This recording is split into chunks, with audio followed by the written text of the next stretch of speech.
सर्व पत्रकार मित्रांचं मी आजच्या पत्रकार परिषदेमध्ये स्वागत करतो। याची गरज नाही ना।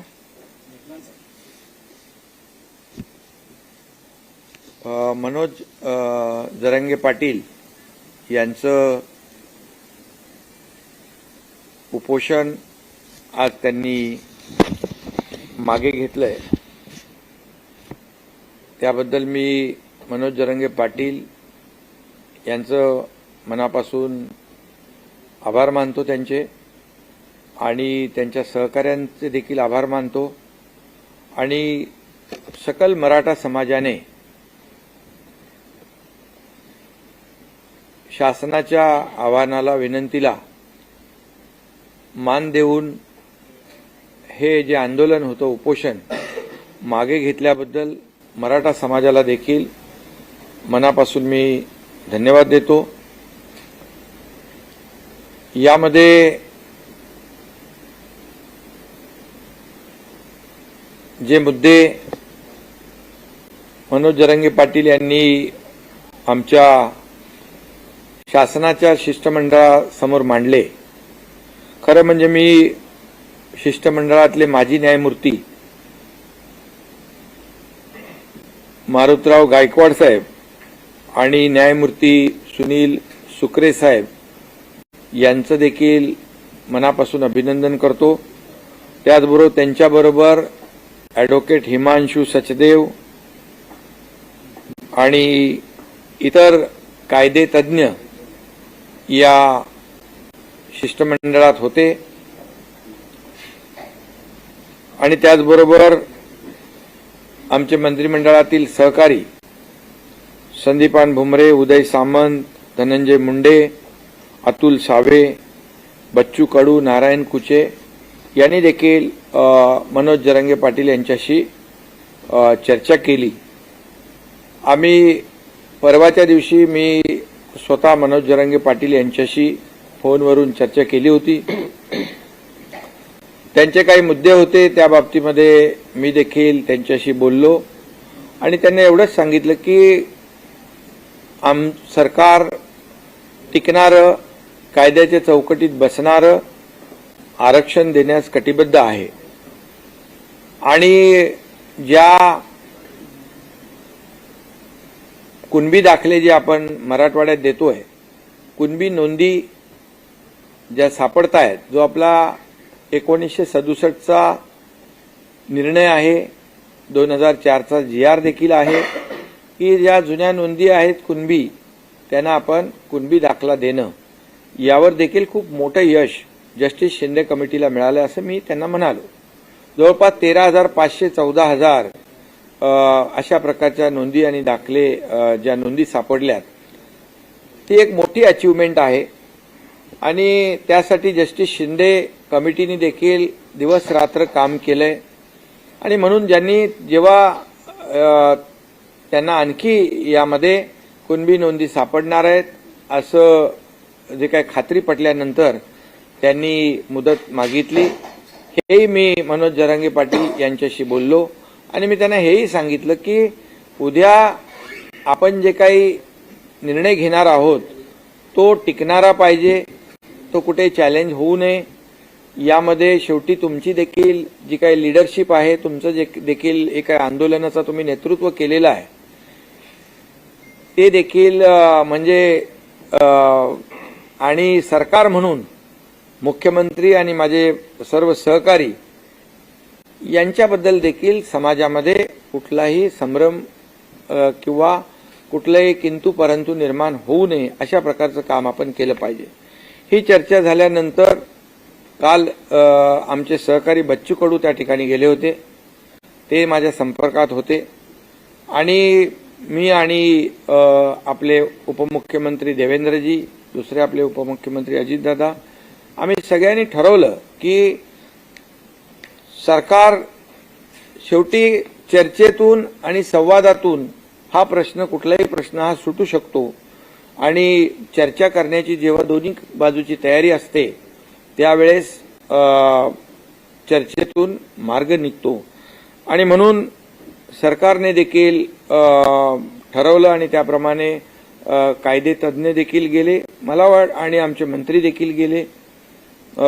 मला वाटतं ही इतिहासातली पहिली घटना असेल की कायदे तज्ज्ञ एका उपोषण स्थळी आंदोलकांशी बोलण्यासाठी जातात.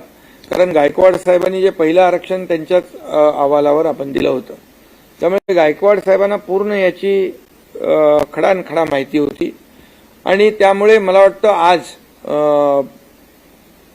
हे सर्व चर्चा झाल्यानंतर मनोज जरांगे पाटील यांना देखील जे जस्टिस शिंदे यांनी काम केलेलं, त्यांच्या कमिटीने काम केलेलं, याच्यावर विश्वास आणि त्यांनाही खात्री पटली की खऱ्या अर्थाने सरकार अतिशय गांभीर्याने प्रामाणिकपणे काम करते आहे. आणि म्हणून त्यांनी जे काय मुद्दे उपस्थित केलेले आहेत त्यामध्ये मनुष्यबळ वाढवणं, ते जस्टिस शिंदे कमिटी अधिक सक्षम करणं, त्यांना प्रत्येक जिल्ह्यामध्ये मनुष्यबळ वाढवून देणं, कुठेही त्यांना जी काही यंत्रणा आहे ही सर्व यंत्रणा जी वाढवून देणं, या बाबतीमध्ये त्यांचा मुद्दा अतिशय रास्त आहे.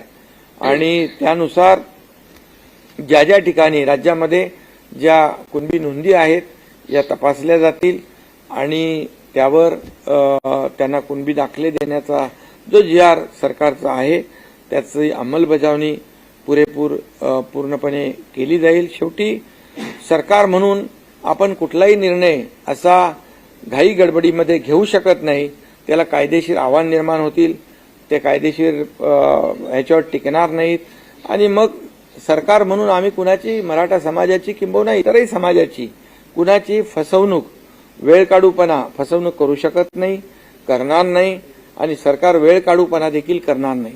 आज जी मुदत 2 महिन्याची आहे त्यामध्ये जास्तीत जास्त काम करून या मराठा समाजाला न्याय कसा देता येईल आणि त्याचबरोबर इतर जे काही समाज आहेत या इतर समाजाला त्यांच्यावरही अन्याय न करता जे काम आपल्याला करायचं आहे त्यामध्ये सरकार कुठेही कमी पडणार नाही, अशा प्रकारचा निर्णय आज आपण घेतलेला आहे. आणि मला वाटतं बाकी तर सगळे मुद्दे आपले तिकडे टीम तिकडे होतीच आणि जे जे काही चर्चा आमचे लोक करत होते आणि मनोज जरांगे पाटील मुद्दे उपस्थित करत होते हे आपल्याला देखील सर्व माहीत आहेत. आणि म्हणून या वेळेमध्ये ज्यांच्या नोंदी ज्यांच्या आहेत त्या नोंदी तपासण्याचं काम युद्ध पातळीवर केलं जाईल आणि त्यांना दाखले दिले जातील. त्याचबरोबर दुसरा जो टप्पा आहे जे सुप्रीम कोर्टाचं क्युरेटिव्ह पिटिशन जे आहे याच्यावर देखील आपण काम करतोय. आणि सुदैवाने मागच्या निर्णयामध्ये मागे जेव्हा सुप्रीम कोर्टाने मराठा समाजाला आरक्षण देता येणार नाही असा निर्णय घेतला त्यामध्ये देखील काही ज्या त्रुटी आहेत, काही त्याच्यामध्ये कोर्टाची निरीक्षणं आहेत आणि ती देखील पूर्णपणे आपली जी 3 निवृत्त न्यायाधीशांची कमिटी आहे, जस्टिस भोसले, जस्टिस गायकवाड आणि जस्टिस शिंदे यांची कमिटी जी आहे ती काम करते आहे. आणि त्याच्यामधले ते जे काही त्रुट्या आहेत त्या सुप्रीम कोर्टाने आता जो काही एक विंडो ओपन केलेला आहे ड्यू प्रोसेसमध्ये ते आमचं म्हणणं ऐकणार आहेत. आणि त्यावेळेस तोही मुद्दा त्या ठिकाणी जे मुद्दे आहेत, जे मराठा समाज मागास कसा आहे हे सिद्ध करण्याचं काम देखील सरकार करेल. त्यासाठी जो मागासवर्ग आयोग आहे तो देखील युद्ध पातळीवर काम करेल.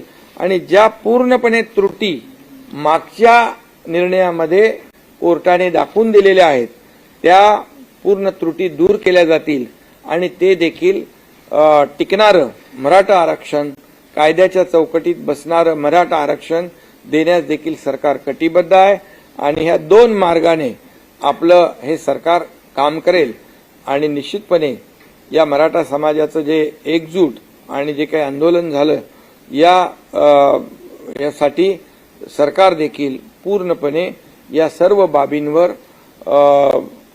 सर्व यंत्रणा जी आहे, सर्व पूर्ण विभाग जे आहेत, प्रत्येक जिल्हाधिकारी हे सगळ्या लोकांना तशा प्रकारचे निर्देश देता येतील. आणि एका जिल्हाधिकाऱ्याकडून त्या जिल्ह्यामध्ये 10 लोक, कमीत कमी 10 लोक तर फक्त याच कामावर त्या या कामाचीच जबाबदारी देण्याचं देखील सरकार काम करेल.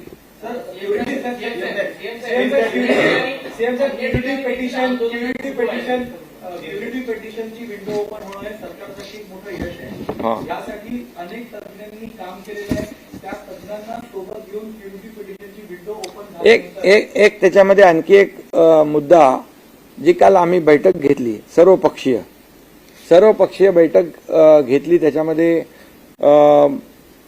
देखील जी भूमिका सरकारची होती की मराठा समाजाला आरक्षण टिकणारं दिलं पाहिजे, कायद्याच्या चौकटीत दिलं पाहिजे, हे देखील सर्व पक्षीयांनी मान्य केलं. आणि सर्व पक्षीय बैठकीमध्ये सर्व नेते आले, त्यांनाही मनापासून मी धन्यवाद देतो. आणि त्याचबरोबर जे काही राज्यामध्ये याला हिंसक वळण जे लागलं होतं ते देखील थांबलं पाहिजे आणि त्याच्यावर देखील योग्य तो उपाय सरकारने केला पाहिजे, अशा प्रकारची सर्वपक्षीय बैठकीमध्ये देखील चर्चा झाली. आणि मनोज जरांगे पाटील यांनी उपोषण आंदोलन मागे घ्यावं, अशा प्रकारचं देखील आवाहन, विनंती आणि चर्चा कालच्याही बैठकीमध्ये झाली. त्यामुळे सरकार म्हणून आम्ही जे एक बैठक बोलवली सर्व पक्षीयांची, आणि त्या बैठकीमध्ये सगळेजण आले आणि ते देखील या ठिकाणी नक्कीच त्यांना देखील धन्यवाद या ठिकाणी द्यायला पाहिजे. एवढं या ठिकाणी. आणि जे आपले आज खरं म्हणजे जे 2 आपले निवृत्त न्यायाधीश त्या ठिकाणी गेले, त्यांचे विशेष या ठिकाणी आभार देखील मी मानतो. कारण शेवटी कायद्याची भाषा आणि ज्या कायद्याच्या ज्या काही चौकटीमध्ये काय बसू शकतं, काय टिकू शकतं, हे त्यांना समजावून सांगण्याचा देखील त्यांनी प्रयत्न केला. त्यासाठी देखील त्यांचे आभार मानले. आणि तातडीने आम्ही विनंती केल्यानंतर ते तिकडे उपोषणस्थळी थेट जाणं हा देखील पहिलाच प्रकार आहे. आणि ते गेल्यामुळे नक्कीच त्याचाही फायदा आज या आंदोलन उपोषण मागे घेण्यामध्ये झालेला आहे.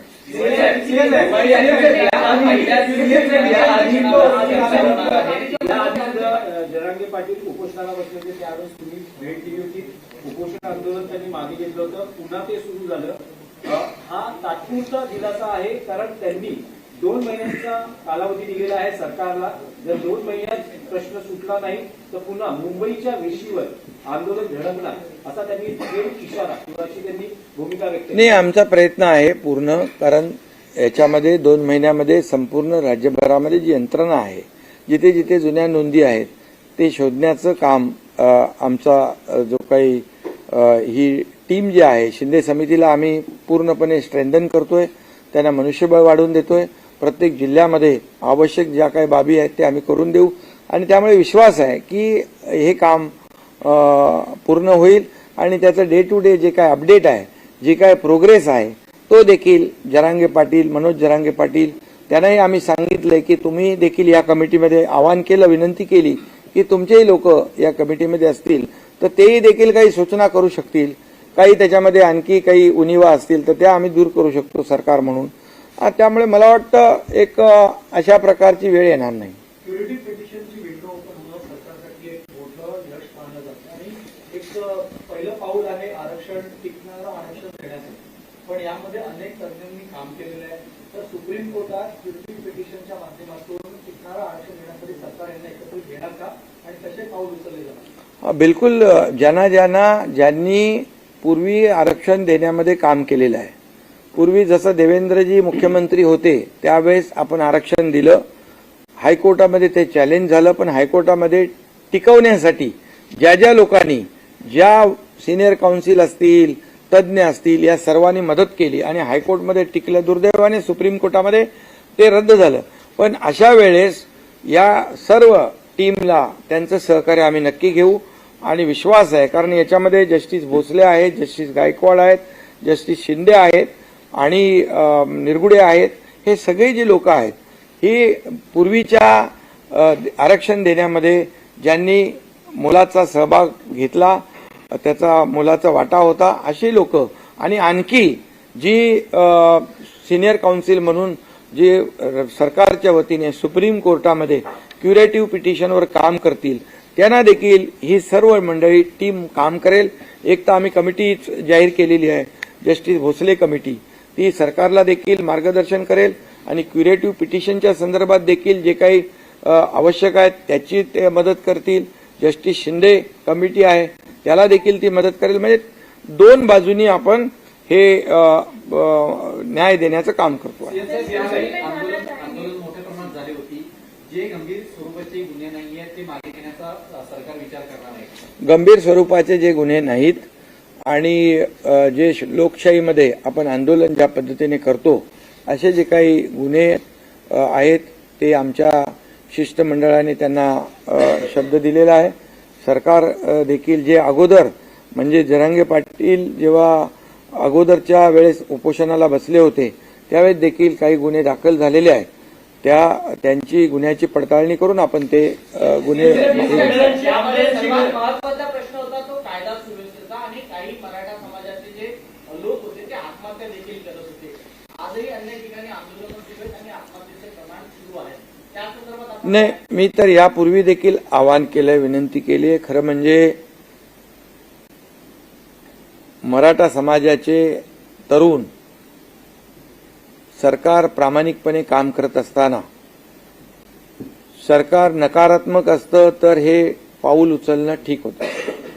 मी आज पुन्हा मराठा समाजाच्या तरुणांना नागरिकांना देखील एक विनंती व आवाहन करतो की आपण टोकाचं पाऊल उचलू नका आत्महत्येसारखं. कारण शेवटी आपल्या मुलाबाळांची परिस्थिती त्यांना वाऱ्यावर सोडता येणार नाही आणि आपला परिवार जो आहे, कुटुंब आहे, त्यालाही वाऱ्यावर सोडू नका.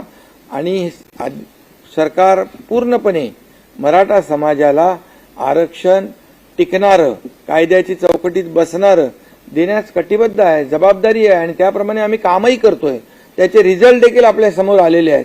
2 लेवलला आम्ही काम करतोय. त्यामुळे मराठा समाजाने संयम राखणं आवश्यक आहे आणि तरुणांनी देखील संयम राखणं आवश्यक आहे. खरं म्हणजे काही ठिकाणी दुर्दैवी घटना घडलेल्या आहेत, काही ठिकाणी म्हणजे या आंदोलनाला गालबोट देखील काही लोकांनी लावलेला आहे.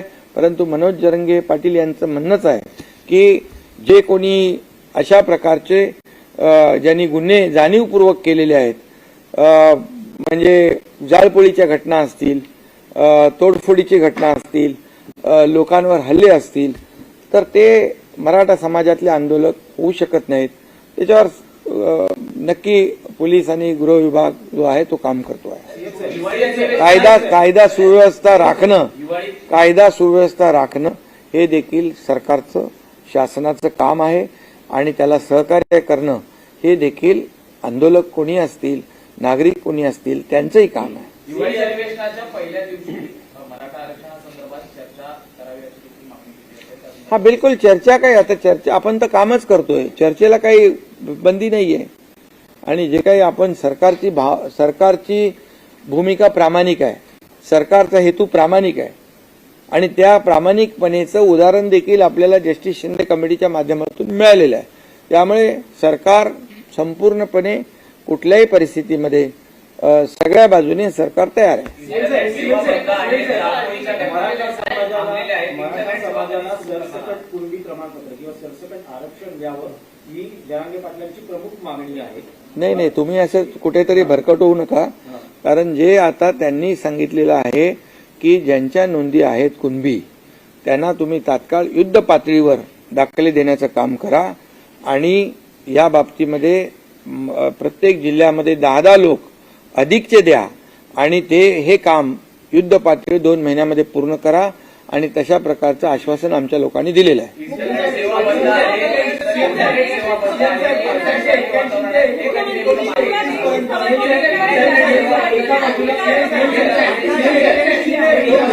एकाने बोला कोणीतरी. अरे नाही, तुम्ही बोला. इंटरनेट सेवा देखील बंद आहे, त्या नेमक्या कधी मागे घेतल्या जाणार आहेत, परिस्थिती आता किती नियंत्रणात आहे? हे बघा, याच्यामध्ये कुठेही ज्या ठिकाणी अतिशय मोठ्या प्रमाणावर कायदा सुव्यवस्था बिघडली, ज्या ठिकाणी जाळपोळ झाली, लोकप्रतिनिधींच्या घरावर हल्ले होऊ लागले, अशा परिस्थितीमध्ये कायदा अबाधित राखणे, सुव्यवस्था राखणे हे पोलिसांचं काम आहे. आणि आता सध्या परिस्थितीमध्ये सगळीकडे शांतता आहे. ज्या ज्या ठिकाणी आवश्यक आहे त्या त्या ठिकाणी आवश्यक बाबींचा जो काही हे करणे, अंमलबजावणी करणे, त्याप्रमाणे पोलिसांनी काम केलेलं आहे. मला वाटतं आता आजच्या उपोषण मागे घेतल्यानंतर मला वाटत नाही की कुठेही कायदा सुव्यवस्था धोक्यात येईल. पाटील यांनी दिलेला आहे 24 डिसेंबर पर्यंत. तर आपल्याला किती आत्मविश्वास आहे की 24 डिसेंबर नाही, आता 2 जानेवारी पर्यंत परत 24 डिसेंबर गेले. 2 जानेवारी पर्यंत 2 महिन्याचा वेळ मिळालेला आहे. आणि त्या 2 महिन्यामध्ये बरंचसं काम म्हणजे जे आहे, जे ठरवून दिलेलं आहे ते काम नक्की होईल. आणि त्यासाठी जे जे काही यंत्रणा आवश्यक आहे त्या सर्व यंत्रणा सरकार लावेल. एकीकडे कायदेशीर मार्ग काढण्यासाठी सर्वतोपरी प्रयत्न करत असताना केंद्र सरकारकडून सुद्धा या प्रश्नी काही मदतीची किंवा सहकार्याची अपेक्षा करता का? स्वतः पंतप्रधानांना काही आवाहन केलं जाणार आहे? हा राज्यातला विषय आहे आणि या राज्यातला विषय हा दाखले देण्याचा हा विषय राज्याचा आहे. आणि सुप्रीम कोर्टामध्ये जे क्युरेटिव्ह पिटिशन आहे त्यावर देखील सरकार आणि हा राज्याचा अधिकार आहे. त्यामुळे राज्याचा अधिकार आहे, राज्य त्यामध्ये पूर्ण ताकद लावेल. जे जे काही करायचं ते राज्य सरकार करेल. आणि मराठा समाजाला टिकणारं, कायद्याच्या चौकटीत बसणारं आरक्षण देण्याची जो शब्द आहे तो शब्द पाळेल. 1881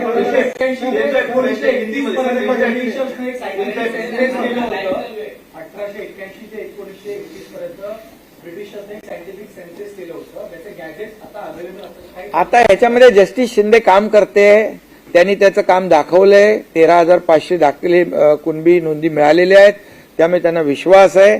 आणखी याची व्याप्ती आपण वाढवलेली आहे. त्यामुळे मला वाटतं त्यांच्या समितीच्या अंतर्गत याच्यावर आपण न बोललेलं ठीक आहे. हा, हिंदी बोला.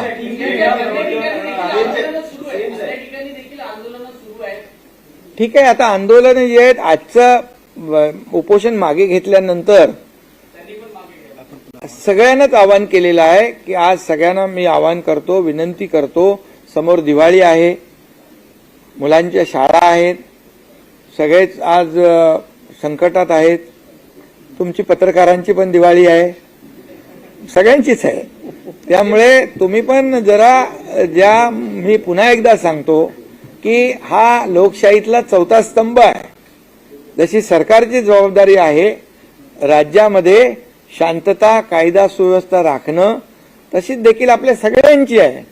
त्यामुळे मला वाटतं आपल्या सगळ्यांचं सहकार्य एक सकारात्मक बाबीतून आपण पुढे गेलो तर नक्की आणि चर्चेतून मार्ग निघतो. यासाठी सरकारने चर्चा सुरू केली. मी आणि दोन्ही आमच्या उपमुख्यमंत्र्यांनी आमच्या शिष्टमंडळाला पाठवलं. कायदेशीर जे तज्ज्ञ आहेत त्यांनाही पाठवलं आणि मला वाटतं मार्ग निघालेला आहे. तुम्ही देखील याकडे सकारात्मक दृष्टीने बघा तर बरं होईल.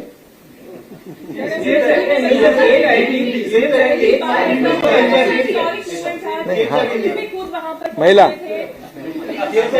पूरा देश इस घटना को देख रहा है. आशिका जयराम पाटिल ने अपना उपोषण पीछे ले लिया है. पहली बार हमने देखा कि न्याय व्यवस्था भी खुद वहां उन्हें समझाने पहुंची. 2 महीने का जो मोहलत उन्होंने दी है, क्या कुछ सरकार इस पे करेगी? ये न्याय देने वाली सरकार है. ये सर्वसामान्य मानुष की सरकार है. ये आम आदमी की सरकार है.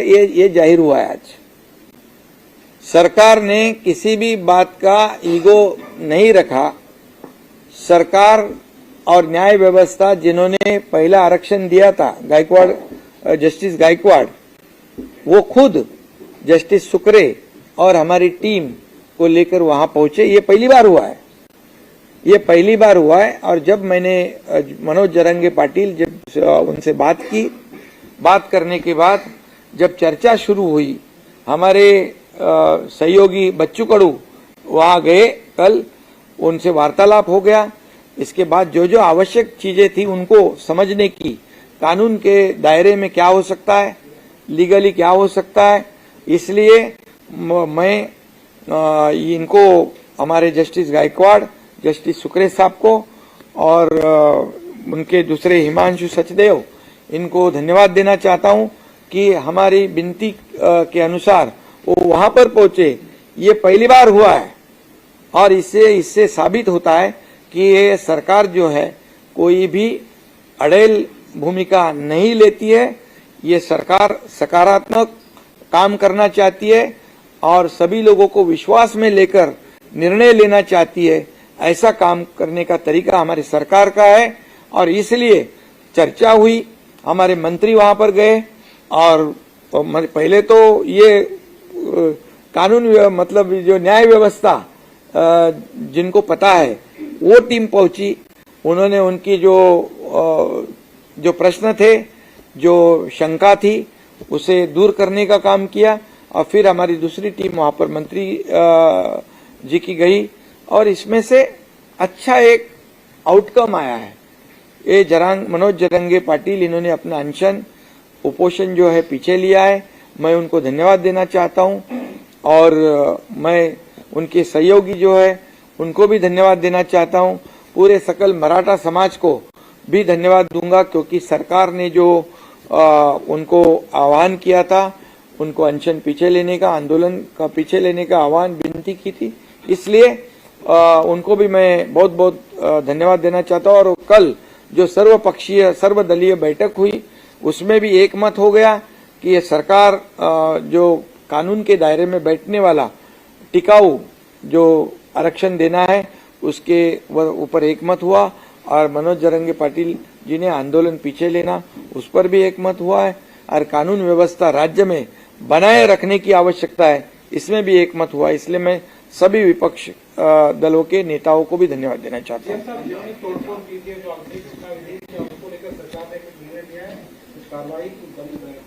जो आंदोलन लोकशाही के माध्यम से होता है, जो पहले आंदोलनकारियों ने जो उनके ऊपर गुने दाखिल हुए थे, पुलिस वो काम कर रही है जो लोकशाही के माध्यम से, जैसे उपोषण है, मोर्चा है, उस पर जैसे कानूनी कार्रवाई पीछे लेती है वैसे लेंगे। बिल्कुल, धन्यवाद।